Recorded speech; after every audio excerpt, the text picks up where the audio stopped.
Hi, welcome to the sixth and final week of computer-mediated communication. This week I'm actually in Atlanta, which is where I grew up and lived for about the first 30 years of my life. Despite that, I'm still not entirely used to the humidity here. You might notice my hair took a little bit more product to tame today. Also, if you see me swatting, it's not because I have a tick, it's because there are mosquitoes trying to suck my blood. In spite of that, it's lovely, isn't it? Very nice summer Atlanta day. Okay, so might not be out here too long. We're going to be talking about the Proteus effect today, which I gotta say is probably my favorite part of this class, and part of that's because it's like the future. You know, everything we've been talking about before has been a lot about the past, which is still relevant, right? Oh, the evolution of social network sites, or dating sites and whatever. Some of the stuff we're talking about today is stuff that, I mean, if you're like me, you haven't really gotten to experience yet. But the reason I think it's important is because we all will be experiencing it on some level, right? This virtual reality. You may have heard somewhat recently in the past year, right? Facebook has even acquired some a virtual reality company. I'm not sure how that's going to manifest itself, but you can bet that there's going to be some virtual world that is accessible to all of us in the very near future. Some of you might actually have some experience, though, with online games, which is also highly relevant to some of the things that we're going to be talking about today. So, yeah, so what is the Proteus effect? And sometimes I've heard this referred to as avatar effects. I think that it's fair, even though he didn't actually say this, in Baylinson's short piece here, the doppelganger is a new form of self. You might be able to think of the Proteus effect as a doppelganger effect. Essentially, it's just saying what happens, right, when we see ourselves as an avatar. How does that avatar affect our behavior in online environments, but also, more amazingly, in my opinion, in offline environments? And I wanted to just pull out sort of a generic, but I think instructive quote from the Yi article.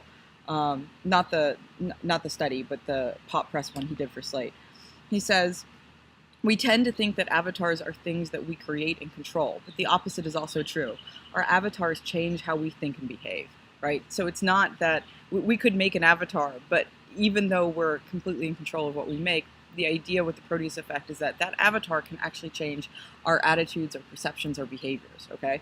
And specifically, right, the Proteus effect can talk about how when we see ourselves, right, as this avatar entity, it can actually have effects in these offline worlds on our actual selves, right, not just our virtual selves. So some of the examples from the doppelganger article that I thought were really pretty incredible, right, was health behavior. So they talk about how if you see your avatar, if you see an image of yourself, especially if you get to control it maybe even, but even just watching an image of yourself engaging in healthy behaviors like exercise, right? Especially if you see it, the outcome is losing weight because of exercise. We know from some research that they're doing in Baylinson's lab, right, that what will actually happen is the people who've witnessed that are going to be more likely to exercise themselves. And in that case, they theorize it's because of increases in self-efficacy.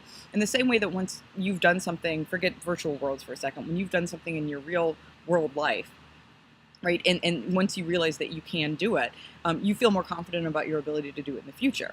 But what we're saying now is that that can happen with avatars. You physically don't have to do anything. Your avatar can do it, and that might be enough to boost your confidence, okay?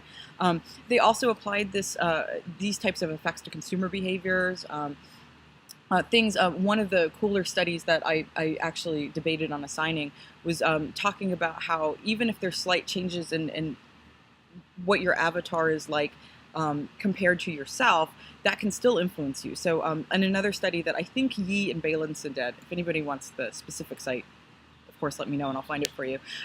They actually had people come into a negotiation circumstance where they were told that they were going to be negotiating with somebody else, but they also negotiated using an avatar. But what the experimenters did is they manipulated how tall the avatar was.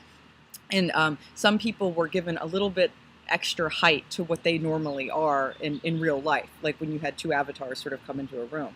And what's really amazing is that the people who had a slightly taller avatar tended to negotiate better and have more confidence. But the most amazing thing is that transferred offline, so that when they asked these people who had this avatar negotiation to then go into a real world negotiation, that Proteus effect transferred so that the things that happened with their avatar, that perceptual shift that they weren't even aware of, you understand. It wasn't like they were told that their avatar was taller.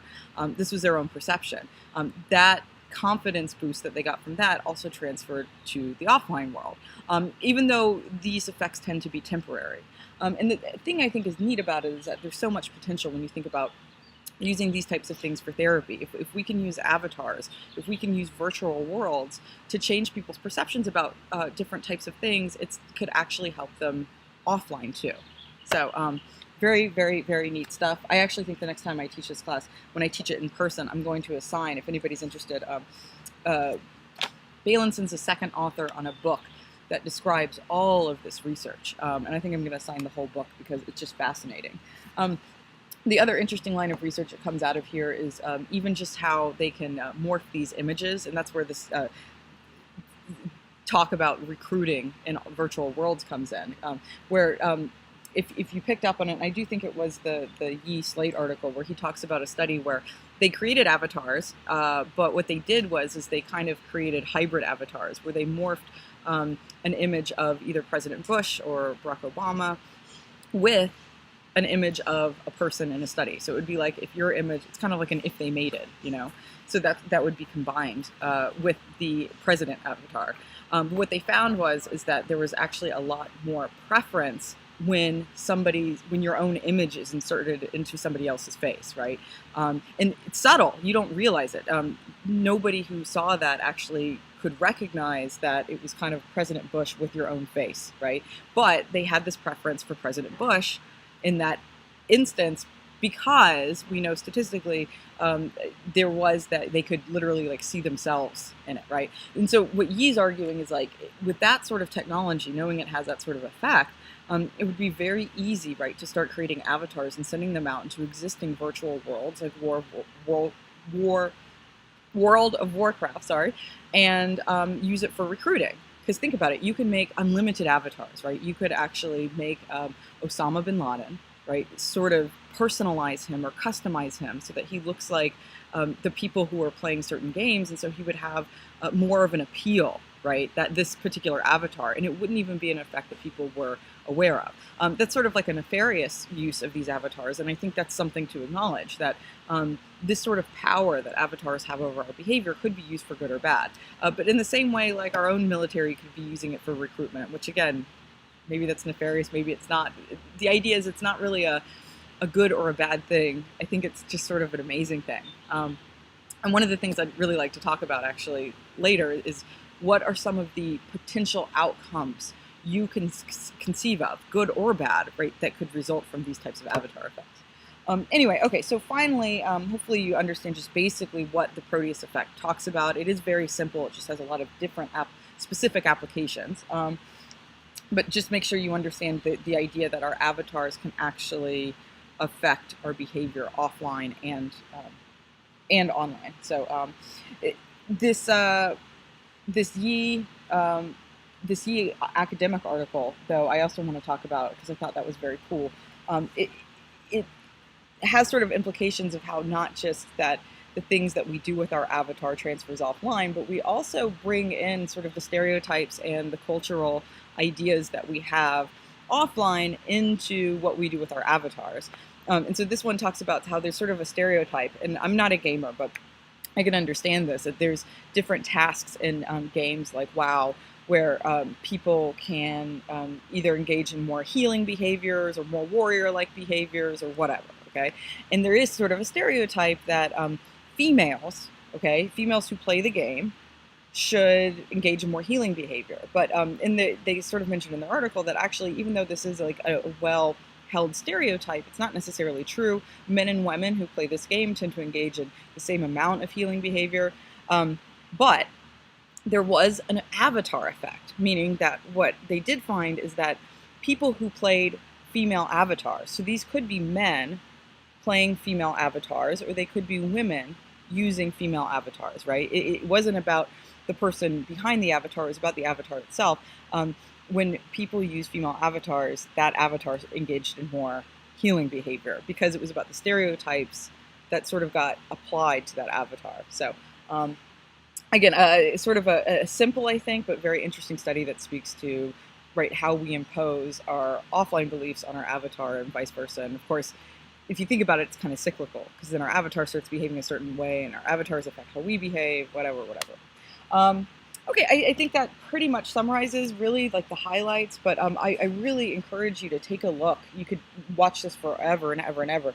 Baylinson, I assigned one, but Baylinson has lots of different interviews and things on the website that show you the research being done with this and all sorts of different types of applications.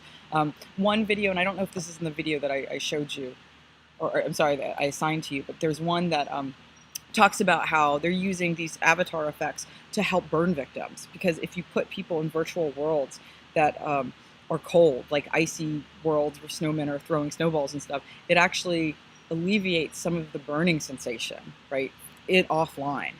So that's how powerful I think this is for, in that case, a very good use. But you can see all sorts of stuff like that, and in some of the studies that were talked about in that doppelganger article. So check that out. And then also definitely look at that. It's a fun little, probably like 10-minute clip about Oculus Rift and whether or not we're actually going to be ready for this if we start incorporating virtual reality in our video games, because a lot of people get sick from using this. So it'll talk about some of the adjustments that we might go through when this becomes more mainstream. But okay, well, I think that covers it for week 6. So thank you so much.